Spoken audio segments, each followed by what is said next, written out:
The customized Colt 1911 lay flat against the mahogany desk, its cold steel catching the low light, but Celeste was not looking at the gun. Her eyes were fixed on the man who had placed it there.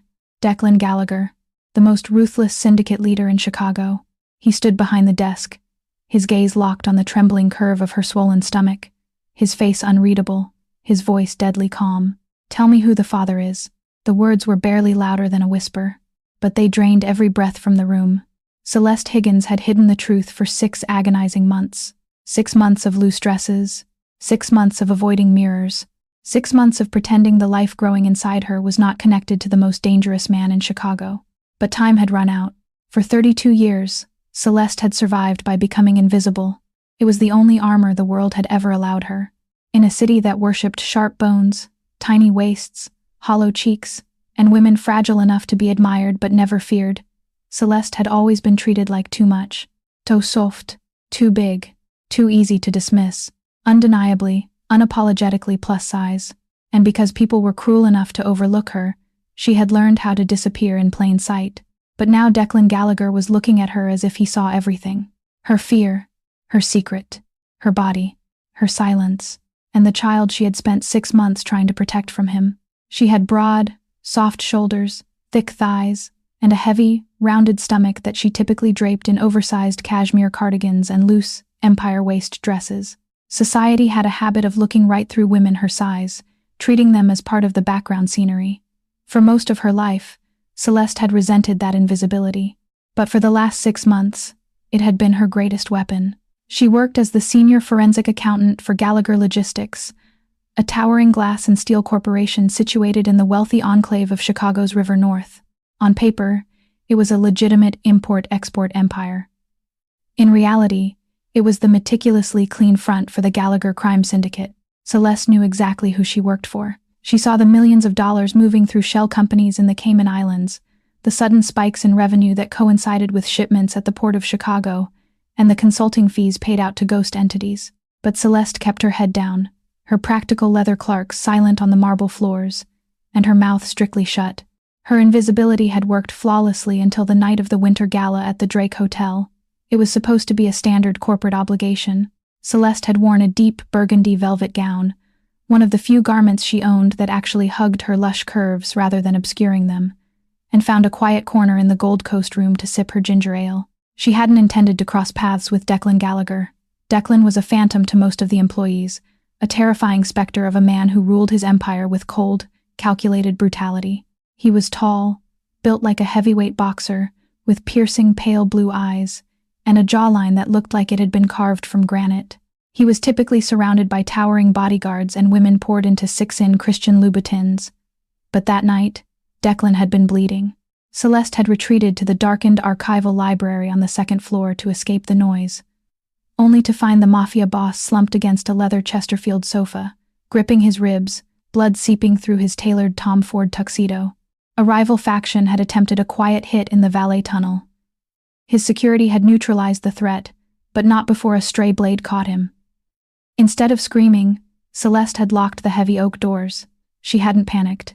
Using the first aid kit from the catering kitchen and her own torn velvet slip, she had cleaned and bound the wound with the clinical precision of a woman who had spent her life quietly fixing other people's messes. Declan had watched her the entire time. He hadn't seen a fat, invisible accountant. Through the haze of pain and adrenaline, he had seen a fiercely competent, deeply grounded woman. When her soft, warm hands had pressed the bandages to his torso, something volatile had ignited between them. The isolation of the room, the scent of her vanilla perfume, the stark contrast of his violent world colliding with her soft, nurturing reality. It had broken down his defenses, and to Celeste's eternal shock, it had broken down hers. What happened on that leather sofa was desperate, raw, and earth-shattering.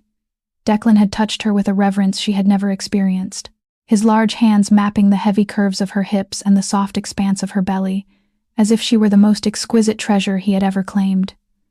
For one night, Celeste wasn't invisible. She was the center of a dangerous man's universe. But when the dawn broke over Lake Michigan, reality had crashed back down.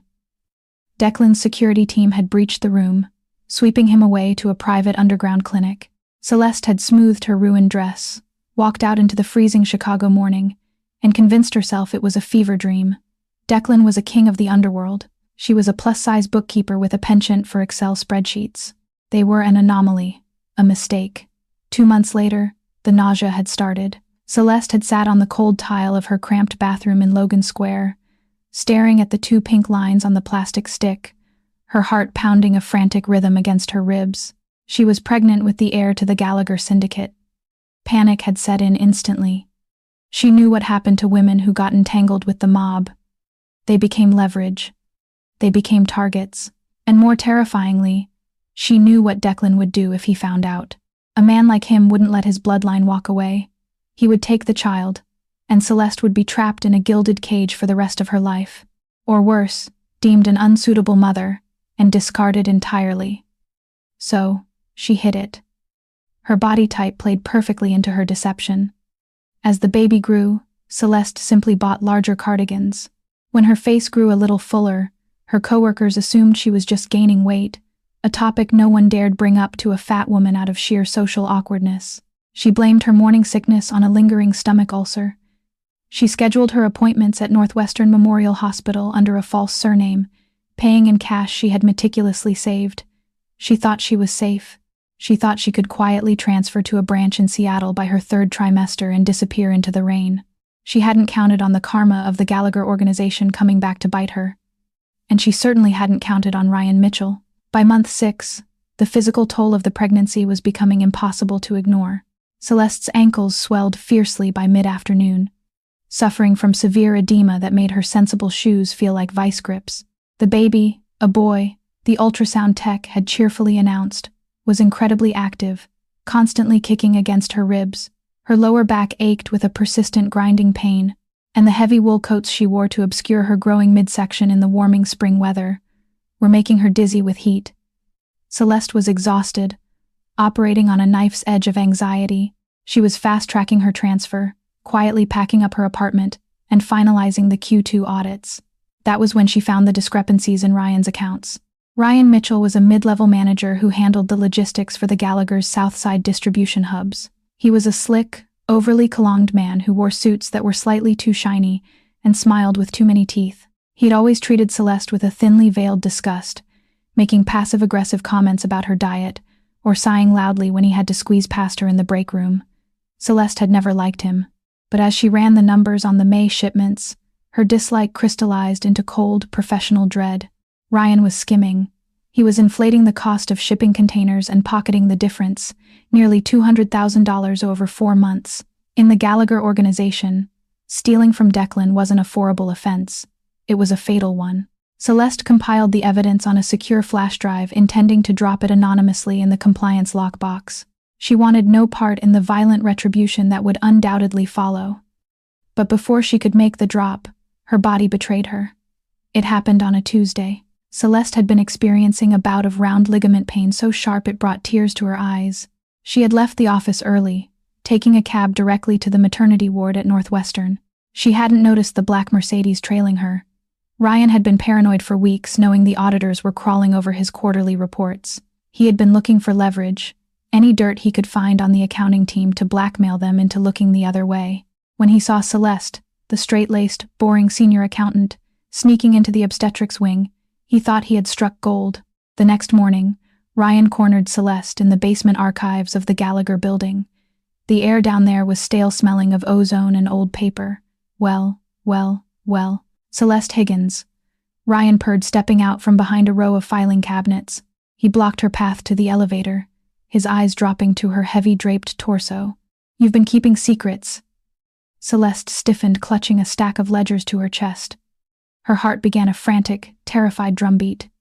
Move out of my way, Ryan. I saw you yesterday, he said, taking a step closer. His gaze was predatory, gleaming with malicious triumph. Maternity ward under the name Celeste Hughes. You're knocked up. Who's the unlucky guy? Does he know his kid is being carried by the office whale? Celeste's face burned with a mixture of humiliation and sheer panic, but she forced her expression to remain stoic. My personal life is none of your business. Let me pass. It becomes my business when I need a favor. Ryan sneered, his tone dropping the false pleasantry. He reached out, tapping a manicured finger against the file she held. I know you're looking at the South Side accounts. I need you to adjust the margins. Make the discrepancies vanish. You want me to cover up your theft? Celeste asked, her voice trembling despite her best efforts. Ryan, Declan will kill you if he finds out. Declan won't find out unless you tell him, Ryan hissed, leaning in so close she could smell the stale coffee and mints on his breath. But if you don't fix those books by Friday, I'm going straight to HR. Actually, no. I'll go to the gossip mill. How long do you think you can keep your job here once everyone knows you're an unwed, pregnant liability? They'll find an excuse to fire you. Good luck paying for that bastard child without the Gallagher health insurance. Ryan thought he was being clever. He thought she was just a pathetic, lonely woman hiding a shameful secret from a random one-night stand. He had absolutely no idea that the baby he was threatening belonged to the apex predator of their world. Friday, Celeste, Ryan whispered, stepping aside to let her pass. Or the whole building knows. Celeste practically ran to the elevator, her breath coming in short, panicked gasps. The baby kicked violently in response to her spiking adrenaline. If Ryan exposed her pregnancy, the scrutiny on her would multiply 100-fold. People would start doing the math. They would start looking closer. And worse, if Declan's inner circle found out Ryan was trying to blackmail an employee, Declan would intervene personally, and Declan was already back in Chicago. He had returned from a brutal 3-month turf war in Palermo, Italy, looking leaner, darker, and more dangerous than ever. And since the moment his private jet had touched down at O'Hare, he had been looking for her. Celeste had felt his eyes on her in the lobby. She had seen his imposing silhouette lingering near the glass walls of the accounting department. Declan hadn't forgotten the night at the Drake. If anything, the memory of her soft skin and quiet strength had haunted him across the Atlantic.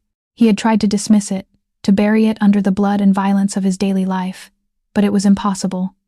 He wanted her back in his bed. He wanted to strip away the oversized sweaters and possess the woman beneath them. He didn't know she was carrying his child, but his lethal instincts were already pinging. He noticed how she avoided his gaze. He noticed the slight waddle in her usually brisk walk. He noticed the pale, exhausted sheen of her skin. The tension was a tightly coiled spring, winding tighter with every passing hour. Celeste was trapped between a blackmailer who wanted her to commit corporate suicide and a mafia boss whose obsession with her was rapidly breaking through his ironclad control. By Thursday afternoon, the walls had completely closed in. Celeste had tried to bury Ryan's missing funds in a dummy account to buy herself time, but her hands had shaken so badly, she had nearly locked herself out of the mainframe. Her stress levels were dangerously high, her blood pressure was spiking, causing a dull, throbbing headache behind her eyes. She needed to get out. She had booked a one-way flight to Seattle for that night. Her bags were in the trunk of her Honda Civic, parked in the lowest level of the Gallagher building's underground garage. She just had to make it to 5 p.m. At 4:45 p.m., the accounting floor was nearly empty. Celeste grabbed her heavy wool coat, draping it over her swelling stomach, and headed for the service elevator. She was panting slightly, the weight of the child pressing heavily on her lungs. She made it to sub-level 3. The garage was dimly lit, echoing with the distant hum of ventilation fans. She fumbled for her keys, her swollen fingers slipping on the metal. Going somewhere, Celeste? Celeste spun around, her heart dropping into her stomach. Ryan Mitchell stepped out from behind a concrete pillar. He looked frantic, his tie loosened, a sheen of sweat on his forehead. "It's Thursday, Ryan." "You said Friday," Celeste said, backing up until her spine hit the cold metal of her car door. "The internal audit team just pulled the South Side manifests," Ryan snapped, closing the distance between them. "You didn't fix the books. They're going to see the missing funds." "I couldn't," Celeste cried out, her protective instinct flaring as she crossed her arms over her abdomen. "The system is double encrypted. If I alter the main ledger, it flags Declan directly. I'd be signing my own death warrant." "You stupid fat cow," Ryan snarled, his panic turning to vicious rage. He lunged forward, grabbing Celeste by the shoulders and slamming her hard against the car. Celeste screamed, a raw, primal sound of terror. She didn't care about the pain in her shoulders. She only cared about the impact to her stomach. "Let go of me. You're going to march back upstairs and fix it right now, or I swear to God I'll beat the living." Ryan's threat was abruptly cut off by a sickening crunch. Celeste gasped as Ryan's weight was violently ripped away from her. She slumped against her car, clutching her stomach, gasping for air. Standing over Ryan's crumpled, groaning body was Tommy, Declan Gallagher's 6'4" head of security. Tommy's knuckles were bleeding, his face a mask of terrifying indifference. He didn't even look at Ryan. He looked directly at Celeste. "Mr. Gallagher wants to see you in the penthouse." "Now," Tommy said, his voice a low gravel. I need to go home," Celeste stammered, tears of shock blurring her vision. "Please, Tommy, I'm not feeling well." Tommy finally glanced at her stomach, his eyes narrowing slightly before returning to her face. "It wasn't a request, Miss Higgins. Come with me." There was no escaping. The hard karma Ryan had invited had arrived instantly, but Celeste was caught in the blast radius. Trembling uncontrollably, she allowed Tommy to escort her to the private executive elevator. The ride up to the 60th floor felt like a descent into hell. Every floor they passed was another nail in her coffin. The doors opened directly into Declan's penthouse office. It was a massive, intimidating space of dark wood, floor-to-ceiling windows overlooking the Chicago skyline, and leather furniture. Declan was standing by the window pouring a glass of amber whiskey. He didn't turn around when she entered. Tommy closed the doors silently behind her, leaving them alone. The silence stretched, suffocating, and heavy. Celeste stood near the door, her heavy wool coat still clutched tightly around her. She was hyperventilating, her chest heaving, the baby thrashing in distress inside her. "Ryan Mitchell has been skimming from my South Side hubs," Declan said softly, his deep voice vibrating through the room. He took a sip of his whiskey. "My auditors brought it to my attention an hour ago. Tell me, Celeste, why was my senior forensic accountant down in the parking garage being assaulted by a dead man walking?" Celeste swallowed hard. He knew I found the discrepancies. He wanted me to hide them. Is greater than is greater than is greater than is greater than. Declan finally turned around. The raw, predatory intensity in his eyes made Celeste take a step back. He set his glass down on his mahogany desk. Slowly, deliberately, he reached into his suit jacket, drew his customized Colt, 1911, and set it flat on the wood. The click of the metal echoed like a gunshot. "I have men who will spend the next 3 days explaining to Ryan exactly why stealing from me is a mistake," Declan said, walking slowly around the desk toward her. "But you are a puzzle, Celeste. You're smart. You're cautious. You wouldn't risk your life for a worm like Ryan, which means he had leverage on you." He was standing inches from her now. Celeste had to tilt her head back to look at him. Is greater than is greater than is greater than is greater than. His scent, sandalwood, expensive tobacco, and pure concentrated danger enveloped her. "What leverage did he have, Celeste?" Declan asked, his voice dropping to a hypnotic, dangerous murmur. "Nothing," Celeste lied, a tear finally escaping and tracking down her pale cheek. "He had nothing." Declan's eyes darkened. He reached out, his large, calloused hand gently tracing the line of her jaw. Celeste shivered violently. "You're shaking," he noted. His gaze swept over her. "You look exhausted. Your skin is pale, and you're wearing a thick wool coat indoors in 70 degrees weather." Celeste squeezed her eyes shut. "Please, no. Please don't look." But Declan was no fool. He was a man who survived by noticing the smallest, most hidden details. His hand trailed down from her jaw, over her collarbone, and stopped at the lapels of her heavy coat.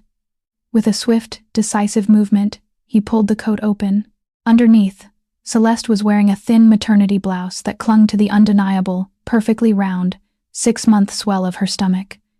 The silence that followed was absolute. Declan stared at her abdomen, frozen. For the first time since Celeste had met him, the Mafia boss looked completely, utterly shocked. His eyes flicked back up to her face, then back down to her stomach. His mind, brilliant and ruthless, did the math in a fraction of a second. 6 months. The gala at the Drake. His breathing hitched. The mask of cold control shattered, replaced by something wild, possessive, and terrifyingly furious. "Tell me who the father is," the Mafia boss demanded, his voice a lethal, vibrating whisper that sucked the oxygen from the room. She'd hidden the truth for 6 agonizing months, but time had just run out. Celeste sobbed, her hands coming up to cradle her belly in a desperate, protective gesture. "Declan, please, say it," he commanded, closing the final inch between them, his hands gripping her shoulders, not tight enough to hurt, but firm enough to trap her. His eyes were burning with a terrifying fire. "Say it, Celeste. He's yours," she whispered, her voice breaking. "He's yours." The words hung in the air, heavy and irrevocable. "He's yours." For a man who had built an empire on anticipation, strategy, and cold calculation, Declan Gallagher looked entirely unmoored. His gaze remained locked on Celeste's face, his pale blue eyes searching her terrified features for a lie, a trick, any sign of deceit, but there was none. Only the raw, trembling exhaustion of a woman who had carried a monumental secret entirely on her own. Slowly, as if approaching a skittish deer, Declan moved his hands from her shoulders. He let them trail down the soft, heavy wool of her coat, pushing the fabric aside completely to reveal the full truth. His large, scarred palms hovered for a fraction of a second before he gently, almost reverently, placed them flat against the swell of her stomach. Celeste held her breath, her heart hammering against her ribs like a trapped bird. At the exact moment his hands made contact, the baby, agitated by Celeste's spiking adrenaline and elevated heart rate, delivered a sharp, rolling kick right against Declan's palm. Declan gasped. It was a sharp, inhaled breath that sounded almost painful. The ruthless syndicate leader, a man who had ordered the demise of rivals without blinking, stumbled back half a step, staring at his own hand as if he had just been struck by lightning. "A boy," Celeste whispered, fresh tears spilling over her lashes. "The ultrasound. They said it's a boy." A terrifyingly beautiful darkness washed over Declan's face. The shock evaporated, instantly replaced by a possessiveness so intense it seemed to change the atmospheric pressure of the room. He looked at Celeste not just as a woman he desired, but as the mother of his bloodline, the sacred vessel carrying the next generation of his empire. Before he could speak, the heavy oak doors of the penthouse opened. Tommy stepped in, his expression grim. In his massive hands, he carried Celeste's rolling suitcase and a canvas duffel bag. "Found these in the trunk of her Civic, boss," Tommy reported, setting the luggage on the floor with a heavy thud, along with a printed boarding pass, one way to Seattle. "Flight leaves in 3 hours." Declan's head snapped toward the luggage and then back to Celeste. The warmth that had just blossomed in his eyes instantly froze into glacial fury. "Seattle?" Declan repeated, the word dripping with a lethal, quiet menace. "You were leaving. You were going to take my son across the country and disappear." "I had to," Celeste cried out, her protective instincts overriding her fear. She wrapped her arms around her belly, stepping back from him. "Look at what happened today, Declan. Ryan figured it out just by seeing me at the hospital. If he knew, others would know. Do you have any idea what they would do to me? I'm not a mob wife. I'm a fat, invisible accountant. I would be leverage. I would be a target. And if you found out..." She choked on a sob. "I thought you would take him from me. I thought you would lock me away or discard me because I don't fit into your world." "Discard you?" Declan growled, closing the distance between them in 2 massive strides. He grabbed her forearms, his grip firm but careful not to bruise. "You think I would throw away the woman who saved my life? The woman carrying my heir? You think I care about the superficial garbage of fitting in?" "Declan, please." "You are never leaving, Celeste," he stated, his voice a low, immovable absolute. "You are never getting on a plane without me. You are never hiding in the shadows again. Do you understand me?" The sheer magnitude of the stress, the confrontation with Ryan, the terror of being caught, the absolute surrender of her secret, finally caught up with Celeste's overburdened body. Black spots danced at the edges of her vision. The roaring in her ears grew deafening. Her knees buckled under the weight of her heavy frame. "Celeste!" Declan shouted, catching her instantly. He scooped her into his arms, easily supporting her lush curves and the added weight of the pregnancy. He carried her to the leather Chesterfield sofa, a bitter, poetic echo of the night they had met, and laid her down gently. "Tommy!" Declan roared over his shoulder. "Get Harrison here, now! Tell him if he isn't in this penthouse in 10 minutes, I'll burn his clinic to the ground." "Already on it," Tommy said, his phone already pressed to his ear. Declan knelt beside the sofa, his large hands frantically checking Celeste's pulse. She was pale, her breathing shallow, but she was conscious. She looked up at him, her eyes glassy. "Ryan." Celeste breathed out, her mind snagging on the immediate danger. "The books. The audit. Do not think about Ryan Mitchell," Declan said, his voice dropping to a terrifyingly calm register. "Ryan put his hands on you. He shoved the mother of my child against a concrete pillar in a cold garage." Celeste saw a flash of pure, unadulterated violence in Declan's eyes, a promise of retribution so absolute, it made her shiver. The hard karma Ryan had invoked by trying to bully the invisible fat girl in the office had manifested into the worst possible nightmare. He hadn't just bullied an accountant. He had assaulted the queen of the Gallagher syndicate. "Tommy," Declan said, not taking his eyes off Celeste's pale face. "Yeah, boss. Take Ryan to the warehouse at the docks. The one with the soundproofing," Declan ordered softly. "Make sure he is wide awake when I get in there. He likes to steal. We'll see how well he steals when he doesn't have fingers." Celeste closed her eyes, turning her face into the soft leather cushions. She had tried to avoid the violence of Declan's world. She had tried to remain invisible, but the veil was gone. She was bathed in the harsh, bloody light of the Mafia, and there was no going back. When Celeste next opened her eyes, the ceiling was wrong. It wasn't the water-stained plaster of her Logan Square apartment, nor was it the sleek, modern acoustic tiles of the Gallagher corporate building. It was a soaring, vaulted ceiling adorned with hand-carved mahogany beams and a cascading crystal chandelier. She was lying in a massive four-poster bed fitted with sheets so soft they felt like liquid silk against her skin. The room smelled of lavender and sandalwood. Blood pressure is returning to normal, but her heart rate is still elevated. A calm, clinical voice said from somewhere to her left. Celeste turned her head heavily. Standing near the edge of the bed was an older man with silver hair and a stethoscope draped around his neck. Next to him, arms crossed over his broad chest, stood Declan. He had shed his suit jacket. His white dress shirt was unbuttoned at the collar, his sleeves rolled up to reveal the dark ink of syndicate tattoos winding up his forearms. He looked exhausted, yet violently alert. "Celeste." Declan stepped forward immediately, his hard face softening the moment her eyes met his. He sat on the edge of the mattress, the bed dipping under his considerable weight. "How do you feel?" "Like I was hit by a truck," she croaked. Her mouth felt like it was stuffed with cotton. Dr. Harrison stepped forward, offering her a glass of ice water with a straw. "You experienced a severe vasovagal syncope episode, Miss Higgins, brought on by extreme stress, exhaustion, and the physical demands of your third trimester. The baby is perfectly fine. Heartbeat is strong and steady. But you, my dear, are dangerously close to preeclampsia. You need bed rest, hydration, and zero stress." "Thank you, Harrison. You can wait outside," Declan commanded, not taking his eyes off Celeste. The doctor nodded wisely, packing his bag and slipping out of the heavy double doors, leaving them in a profound, heavy silence. Celeste took a slow sip of the water, looking around the palatial bedroom. "Where am I?" "My home, in Veneta Tower," Declan said.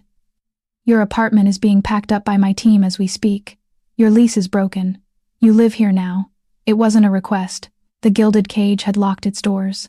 Celeste felt a flare of her old defensive anger, a survival trait she had honed over years of being marginalized. "You can't just kidnap me, Declan," she said, trying to sit up. Her heavy breasts heaved with the effort, and her swollen stomach made the movement clumsy. Declan immediately put a hand behind her back, effortlessly assisting her until she was propped against the plush pillows. "I'm not kidnapping you, Celeste. I am protecting you," Declan corrected softly. "From the moment Tommy brought you upstairs, your life changed permanently. The men in my organization respect strength, but they look for weakness.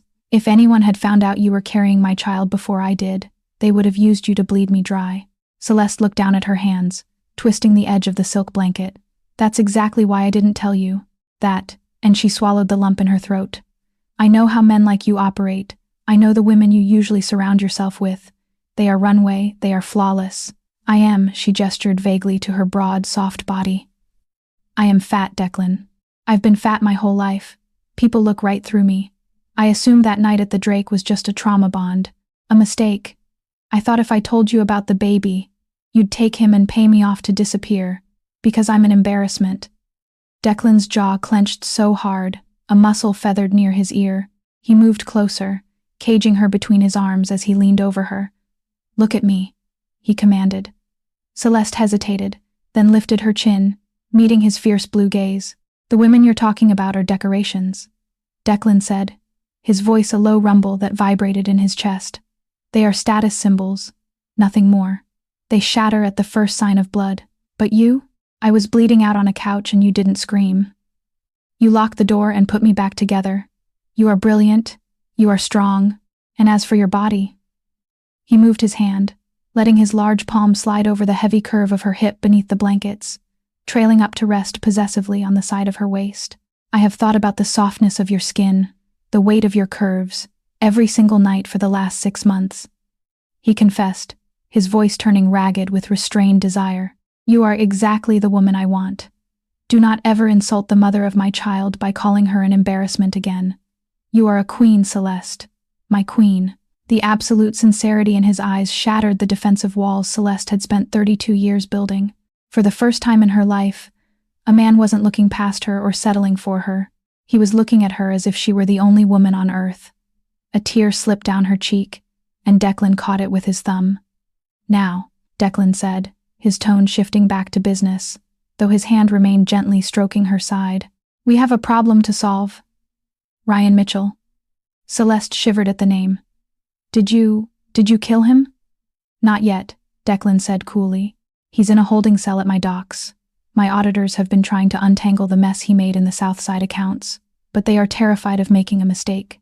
They say the encryption is layered with dummy corpse. Celeste's professional brain engaged, pushing aside the fear. She was the senior forensic accountant. This was her domain. They're looking at the wrong layer, Celeste said, her voice steadying. Ryan wasn't smart enough to build a new encryption. He piggybacked off the old bootlegging routes your grandfather used, filtering the money through the offshore shell company tied to the Maritime Shipping Union. Declan stared at her, a slow, predatory smile spreading across his face. He looked thoroughly, incredibly impressed. You tracked it back to the Union? I tracked it all, Celeste said, a spark of defiance in her eyes. Give me a laptop. I can isolate the missing funds and rebuild the ledger in 2 hours. Declan laughed, a deep, booming sound that echoed in the vast bedroom. It was a sound of pure triumph. He leaned forward, pressing a hard, claiming kiss to her forehead. You, he murmured against her skin, are the most dangerous thing in my empire. Within 10 minutes, a top-of-the-line encrypted laptop was placed on a velvet breakfast tray over Celeste's lap, propped up against the pillows, wearing one of Declan's oversized black silk shirts that draped beautifully over her pregnant belly. Celeste went to work. Her fingers flew across the keys, her mind sharply navigating the complex financial labyrinth of the Gallagher syndicate. Declan sat in an armchair by the window, a glass of whiskey in hand, watching her. He watched the way her brow furrowed in concentration. He watched the capable, intelligent woman who had hidden in plain sight, who had nearly outsmarted him, now actively dismantling the man who had dared to threaten her. 2 hours later, Celeste hit the enter key with a satisfying click. Done, she announced, leaning back with a sigh. The funds are isolated. The ledger is clean. Ryan's digital footprint is completely exposed. Declan stood up, walking over to the bed. He looked at the screen, then looked at Celeste. The pride in his eyes was undeniable. Thank you, mademoiselle, he said, using the Gaelic term of endearment softly. He closed the laptop and set it aside. Get some sleep. You and our son need to rest. Where are you going? Celeste asked, her heart giving a little flutter as he strapped a leather shoulder holster over his chest. Declan's eyes went dead and cold, the syndicate boss returning in full force. Ryan Mitchell thought he could threaten what is mine, Declan said, his voice carrying the chilling finality of a judge passing a death sentence. I'm going to the docks. It's time I show him what happens when karma hits back. The Southside docks were a desolate stretch of rusted shipping containers, cracked concrete, and freezing water that sloshed relentlessly against the pylons. In the dead of night, the area was swallowed by an impenetrable fog rolling off Lake Michigan. Warehouse 4 was positioned at the very edge of the pier. From the outside, it was a decaying relic of Chicago's industrial past. On the inside, it was a soundproofed, meticulously clean interrogation room where the Gallagher syndicate ensured their secrets stayed buried. Inside, the air was thick with the metallic tang of fear and the harsh glare of industrial halogen lights. In the center of the vast, empty concrete floor sat a single, heavy iron chair bolted to the ground. Ryan Mitchell was strapped to it. His shiny, expensive suit was ruined, torn at the shoulders, and stained with sweat and grime. His face was bruised from where Tommy had intercepted him in the parking garage, and his breath came in short, panicked gasps. He had been sitting in the freezing warehouse for 3 hours, surrounded by 4 of Declan Gallagher's most terrifying enforcers. None of them had spoken a single word to him. They just stood in the shadows like gargoyles, waiting. The silence was a psychological torture all its own. Ryan's mind raced frantically, trying to calculate his odds. He was arrogant, but he wasn't entirely stupid. He knew he had been caught stealing, but he also knew the syndicate's hierarchy. Mid-level managers who skimmed were usually beaten within an inch of their lives, stripped of their assets, and exiled. He could survive that. He just had to grovel, return the money, and blame it on an accounting error. He would blame Celeste. Yes, that was the play. He would tell Declan that the fat, incompetent bookkeeper had bungled the ledgers and tried to frame him. The heavy steel door at the far end of the warehouse groaned open. The rhythmic, heavy footfalls of leather dress shoes echoed against the concrete walls. The enforcers immediately straightened, stepping back into the shadows to clear a path. Declan Gallagher emerged into the harsh pool of halogen light. He had changed out of his suit and was wearing a black cashmere turtleneck and dark slacks, looking every inch the apex predator of the Chicago underworld. His face was an emotionless mask carved from granite. In his right hand he held a thick manila folder. "Mr. Gallagher, Declan, please, you have to listen to me," Ryan screamed, his voice cracking as he strained against the heavy zip ties binding his wrists to the armrests. "It's a misunderstanding. I can explain everything. The numbers." Declan didn't say a word. He walked slowly, deliberately, until he was standing just inches from Ryan. He tossed the manila folder onto Ryan's lap. The pages spilled out, printed copies of the exact ledger Celeste had rebuilt from the penthouse bed just hours prior. "The offshore shell company tied to the Maritime Shipping Union," Declan said, his voice a low, vibrating hum that seemed to resonate in Ryan's very bones. 4 months, $214,000, neatly itemized and scrubbed of your digital footprint, or so you thought. Ryan stared at the papers, the blood draining completely from his face. His lie withered in his throat. "How? How did you find that?" "My senior forensic accountant found it," Declan replied, his pale blue eyes locking onto Ryan's terrified gaze. "She isolated the missing funds and rebuilt the ledger in under 2 hours. She is exceptionally brilliant."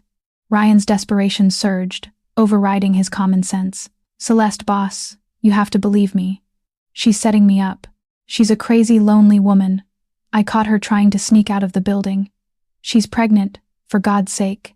Probably trying to steal the money to run away and take care of whatever bastard she's carrying." The temperature in the warehouse seemed to plummet 30 degrees. The 4 enforcers in the shadows physically recoiled, taking a collective step back from their boss. Declan slowly leaned down, is greater than, placing a hand on each of the iron armrests, trapping Ryan in his terrifying orbit. "Let me tell you exactly what you did today, Ryan," Declan whispered, the quietness of his voice far more horrifying than a scream. "You cornered my senior accountant. You threatened to expose a private medical condition to destroy her career. And then, when she refused to become an accomplice to your theft, you put your hands on her. You shoved her against a concrete pillar." I was angry," Ryan stammered, sobbing openly now. "I didn't hurt her. You shoved a pregnant woman," Declan continued, his voice dropping into a demonic register. "A woman carrying a child. Did you know she was 6 months along? Did you know she was exhausted, suffering from hypertension, and terrified?" "She's just a bookkeeper," Ryan cried, completely failing to understand the magnitude of his error. "She's nobody." Declan's hand shot out, his massive fingers wrapping around Ryan's throat with the speed of a striking viper. He didn't squeeze enough to crush the windpipe, just enough to cut off the air supply and lift Ryan's chin so they were eye to eye. "She is the mother of my son," Declan snarled, the absolute truth detonating in the silent warehouse. Ryan's eyes widened to impossible proportions, the whites stark against his bruised skin. The realization hit him with the force of a freight train. He hadn't just bullied an invisible, overweight office worker. He had blackmailed, threatened, and physically assaulted the woman carrying the heir to the Gallagher syndicate. He had touched the boss's queen. "Please," Ryan choked out, tears streaming down his face, a wet stain spreading across the front of his trousers as his bladder let go in sheer terror. "I didn't know. Boss, I swear to God I didn't know." "Ignorance does not grant you amnesty," Declan said coldly, releasing Ryan's throat. He pulled a pristine white handkerchief from his pocket and wiped his hand, staring at the pathetic, weeping man with utter disgust. "You thought she was weak because of how she looks," Declan said, turning his back on Ryan and walking towards the shadows. "You looked at her soft curves, her quiet demeanor, and you saw a victim, is greater than, is greater than, is greater than, is greater than. You saw someone you could crush without consequence. You failed to realize that she possesses more strength in her little finger than you have in your entire miserable existence. She survived me. She survived the shadows. And she systematically dismantled your little operation from my bed. Declan stopped at the edge of the light. He looked over at Tommy, who was standing by a heavy metal workbench covered in various tools. I told Celeste you like to steal, Declan said, his voice echoing in the vast space. I told her we would see how well you steal without your fingers, but she has a soft heart. She doesn't like unnecessary bloodshed. Ryan gasped, a flicker of desperate hope igniting in his chest. Thank you, thank her. Please. So, Declan continued, ignoring the interruption, I will compromise. Tommy. Yes, boss. Tommy stepped forward, picking up a heavy steel-headed sledgehammer from the workbench. Mr. Mitchell is permanently relieved of his position at Gallagher Logistics. He is also permanently relieved of his ability to ever type on a keyboard or hold a pen, Declan ordered, his face a mask of absolute cruelty. Shatter every bone in his hands, both of them, then put him on a freighter bound for Jakarta. If he ever steps foot on American soil again, I won't be so merciful. Ryan began to scream, thrashing wildly against the heavy zip ties, begging and pleading as Tommy approached with the hammer. Declan didn't stay to watch. He turned and walked out the heavy steel doors. The screams of the man who had dared to touch his family abruptly cut off as the soundproof door sealed shut behind him. The karma was complete. The scales were balanced. Now, he had a queen to return to. Summer bled into a sweltering Chicago autumn. The leaves in the wealthy northern suburbs turned brilliant shades of gold and crimson, but Celeste hardly noticed the changing seasons. Her entire world had been irrevocably transformed. She had not returned to the glass and steel corporate tower in River North. Instead, she ruled the financial side of the Gallagher syndicate from the sprawling, fortified estate in Winnetka. The transition had not been easy. Celeste had spent 32 years making herself small, hiding her intellect and her body behind oversized cardigans and a quiet demeanor. Now she was thrust into the blinding spotlight of the underworld. At first, the men in Declan's inner circle hadn't known what to make of her. They were accustomed to mob wives who spent their days at luxury spas and shopping on the Magnificent Mile, women who looked away when the blood money rolled in. Celeste was different. She was a heavy-set, fiercely intelligent forensic accountant who wore flowing maternity dresses and sat at the head of the mahogany dining table, relentlessly auditing the syndicate's ledgers. Any doubts about her fitness for the role were quickly eradicated. 3 weeks after moving into the estate, Celeste had uncovered a massive leak in their Montreal pharmaceutical operation, saving the organization millions and securing the loyalty of every capo in the room. They didn't see a fat woman. They saw a financial genius who protected their livelihoods. They called her the boss's mind. Tommy practically worshipped the ground she walked on, acting as her personal giant shadow wherever she moved within the estate. But the most profound change was her relationship with Declan. He treated her with a reverence that bordered on religious. He stripped away her insecurities with the same meticulous care he used to dismantle his enemies. Every night, away from the prying eyes of his soldiers, the ruthless syndicate leader would kneel before her in their palatial bedroom, pressing kisses to her swollen belly, murmuring to their unborn son. He worshipped her heavy thighs, her broad hips, and the soft expanse of her stomach. He made her feel beautiful, powerful, and utterly invincible. By the 3rd week of October, Celeste was 39 weeks pregnant and incredibly uncomfortable. She felt like a beached whale, her back aching constantly, her ankles swollen to twice their normal size. It was a Tuesday evening, raining heavily outside. Declan was hosting a sit-down with 2 rival capos from the New York families in the first-floor library. Celeste was upstairs in the master suite, reviewing the quarterly projections on her laptop when the first contraction hit. It wasn't a dull ache. It was a vicious, sharp twisting of her abdomen that stole her breath and caused her to drop her laptop onto the duvet. "Okay," Celeste gasped, clutching her stomach. "Okay, Braxton Hicks. Just breathe." 10 minutes later, the second one hit, harder than the first. At the same time, she felt a sudden warm rush of fluid soak through her silk nightgown. Her water had broken. Celeste reached for the intercom on the nightstand, her hand shaking. She pressed the button for the library. Downstairs, the atmosphere was tense. Declan was staring down the New York capos, his voice cold and commanding as they negotiated the territory lines for the upcoming year. The heavy oak doors of the library were guarded by Tommy and 2 other enforcers. The intercom on the desk buzzed, a sharp, intrusive sound. Declan frowned, his eyes never leaving the rival boss. He pressed the receiver. "Yes, Declan?" Celeste's voice crackled through the speaker. She sounded out of breath, a tight edge of pain in her tone. I think you need to conclude your meeting now." The New York capos bristled at the interruption, but Declan's reaction was instantaneous. The cold, calculating syndicate boss vanished. The blood drained from his face. He slammed his hands down on the desk, standing up so violently his heavy leather chair toppled backward. "The meeting is over," Declan barked, already sprinting toward the door. "Get out of my house." He didn't wait for their response. He threw open the library doors. "Tommy, call Harrison. Tell him we are on our way to the clinic right now. Get the armored SUV to the front door." Declan took the grand staircase 2 steps at a time, his heart hammering against his ribs in a frantic rhythm of pure, unadulterated terror. He had faced down loaded guns, rival assassins, and federal indictments without flinching. But the sound of Celeste in pain stripped him of every defense. He burst into the master suite to find Celeste standing by the bed, gripping one of the heavy mahogany posts, her face pale and contorted in agony as another contraction ripped through her. "I've got you," Declan said, his voice miraculously steady despite the panic roaring in his ears. He scooped her up into his arms, carrying her easily despite her size and the heavy pregnancy. "I've got you, Mo-Al. You're doing perfectly." The next 10 hours were a blur of screaming, clinical lights, and agonizing fear.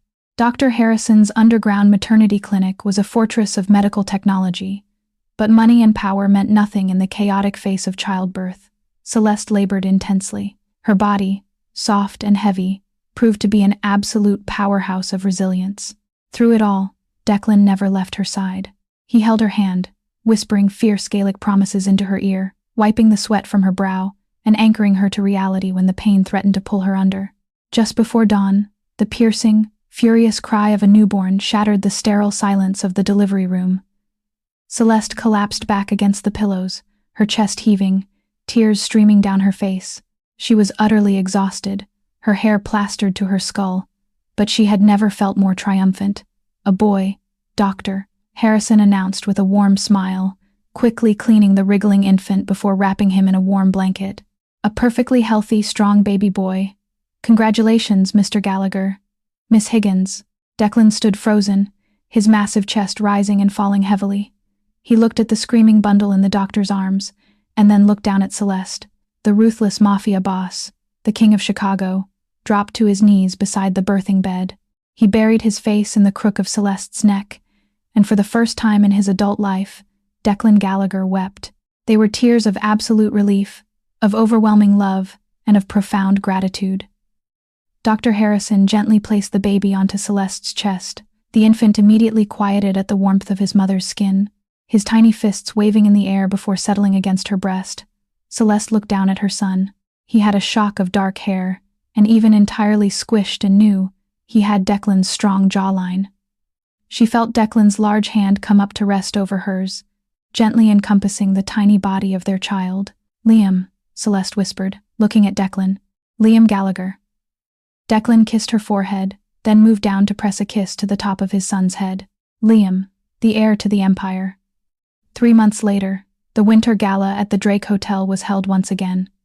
This time, Celeste did not hide in the dark archival library. She walked into the grand ballroom on the arm of Declan Gallagher. She wore a custom-made emerald green gown that proudly displayed her full, lush curves and the lingering softness of her postpartum body. The room fell entirely silent as they entered. The elites of the underworld, the politicians, the socialites, everyone stopped to look at the king and his queen. There were no whispers about her size. There was only awe and respect.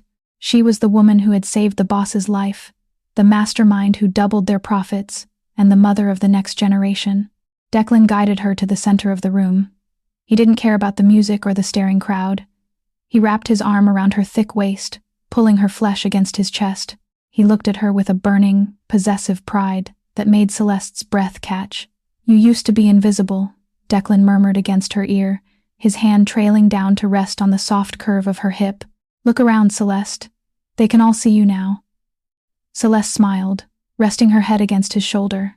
She didn't need to hide anymore. The hard karma of her past had burned away the shadows, leaving her exactly where she was meant to be, ruling an empire, loved fiercely, and never, ever invisible again. Celeste and Declan's story was not just about danger, revenge, or a mafia empire built in blood. It was about the woman everyone underestimated, the woman they dismissed because of her body, the woman they thought would stay quiet, stay hidden, and stay grateful for whatever scraps of respect the world allowed her to have. But Celeste Higgins was never weak. She was watching, learning, surviving. And when the moment came, she did not beg for a place beside Declan Gallagher.